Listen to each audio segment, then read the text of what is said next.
के पार्षद थे नंद, सुनंद, जय, विजय, कुमुद, कुमुदाक्ष, चंड, प्रचंड, ये पार्षद है भगवान के। भगवान के चारों द्वार के 4 पार्षद हैं, जय, विजय, चंड, प्रचंड, कुमुद, कुमुदाक्ष और नंद और सुनंद।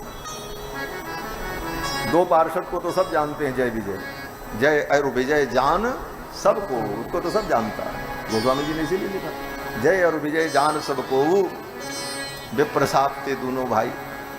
और एक बात ये भी समझो, जय विजय को ही साप क्यों मिला? नंद, सुनंद, चंड, प्रचंड, कुमुद, कुमुदाक्ष को साप नहीं हुआ? बोले भैया, आंख के सामने जो रहता है उसी को प्रेम भी मिलता है और उसी को फटकार भी मिलती है। ये मुख्य द्वारपाल थे द्वार, इसलिए भगवान की दृष्टि इन पर हमेशा रहती है और इनसे कोई अपराध बन जाए तो फिर दंड भी मिलता है। बाकी तो अपनी अपनी ड्यूटी सब करते ही करते हैं। तो ये सब भगवान के पार्षद आए, और जब आए तो आकर के उन पार्षदों ने कहा, महाराज ये विमान हम आपके लिए लेकर के आए। सुदुर्जयम विष्णु पदम जितम त्वया, विष्णु का जो पद है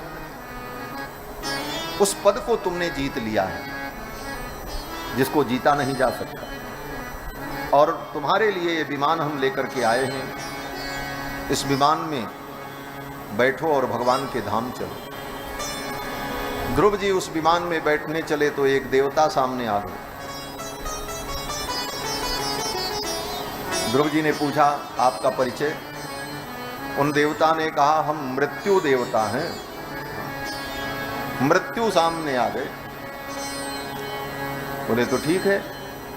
मृत्यु देवता ने कहा, आप भगवान के धाम जा रहे हैं और इस दुनिया से बिना मरे कोई नहीं जाता है, मरना पड़ता है। स्वर्ग भी जाना है तो मरना पड़ेगा, इसीलिए कहावत है, बिना मरे स्वर्ग कौन देखे, मरना तो पड़ेगा। लेकिन मेरे अंदर साहस नहीं है कि मैं आपका स्पर्श कर सकूं, और ये मृत्युलोक की मर्यादा है, इसलिए आप ही मेरा स्पर्श कर दें और इस विमान में बैठ जाएं। फिर तो मृत्यु देवता मस्तक झुका करके बैठ गए और मृत्यु के मस्तक पर पैर रख करके ध्रुव जी विमान में चढ़ गए। मृत्योर्मूर्ध्नि पदम दत्वा आरुरोह गृहाद्भुतम। मृत्यु के मस्तक पर पैर रख करके ध्रुव जी विमान में बैठ गए और सशरीर भगवान के धाम जाने।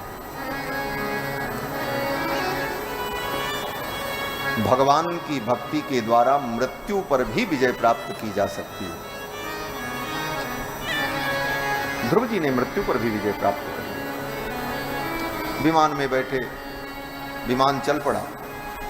थोड़ी दूर विमान जब चला तो ध्रुव जी का मन उदास हो गया, चेहरा फीका पड़ गया। विमान में बैठे हुए नंदादि पार्षदों ने कहा, ऐसी दिव्य उपलब्धि आपको मिलने जा रही है और आप उदास हैं। ध्रुव जी ने कहा, प्रसन्नता तो मुझे भी है, लेकिन मुझे अपने माँ की चिंता हो रही है। मेरी माँ कहाँ होगी? जिस माँ के वचनों से प्रेरित होकर, जिन माँ के बताए मार्ग पर चलकर आज मुझे ये पद प्राप्त होने जा रहा है, वो मेरी माँ कहाँ होगी? मेरी माँ की क्या गति भई होगी?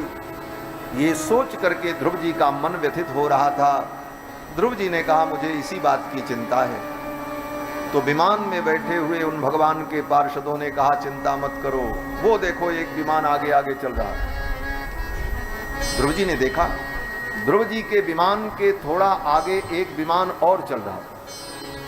देवताओं ने कहा, उस विमान में बैठी हुई तुम्हारी माँ भी भगवान के धाम चल रही हैं, तुमसे पहले वो वैकुंठ पहुंचेंगी। उन देवताओं ने कहा, राजन, तुम्हारे जैसे भक्त को जिसने जन्म दिया, वो मां उसकी दुर्गति हो, ऐसा हो नहीं सकता। और तुम्हारी मां विमान में बैठकर भगवान के धाम चल रही है। भगवान के भक्तों का जो संबंधी होता है भगवान उसको भी अपना परम पद प्रदान कर देते हैं, भले उसके अंदर योग्यता न हो। ये सिद्धांत है। इसीलिए गोस्वामी जी ने कहा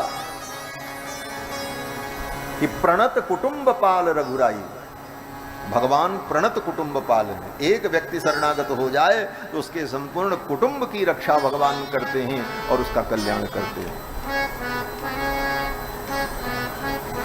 भगवान के भक्त के संबंध के कारण भगवान उनके संबंधियों पर भी कृपा कर देते हैं। और ये वेदों में भी कहा कि स यदि पितृलोक कामो भवति संकल्पा देवास पितरस समुपतिष्ठन्ति। कोई भगवान का भक्त मुक्त होकर वैकुंठ पहुंच जाए और वहां जाने के बाद उसको याद आ जाए मेरी माँ कहाँ है, मेरे बाबूजी कहाँ होंगे, और वो जिसको जिसको याद करेगा वहां वैकुंठ में बैठे बैठे वो सब मुक्त हो करके वहीं पहुंचने लग जाएंगे। क्योंकि वो जीव सत्य काम हो जाता, उसकी कामना असत्य नहीं हो सकती। वेद कहता है सयेष आत्मा अपहत पापमा विजरो विमृत्युर्विशोकः अजिघित्सा अपिपासः सत्यकाम सत्य संकल्प आविर्भूत गुणाष्टकः।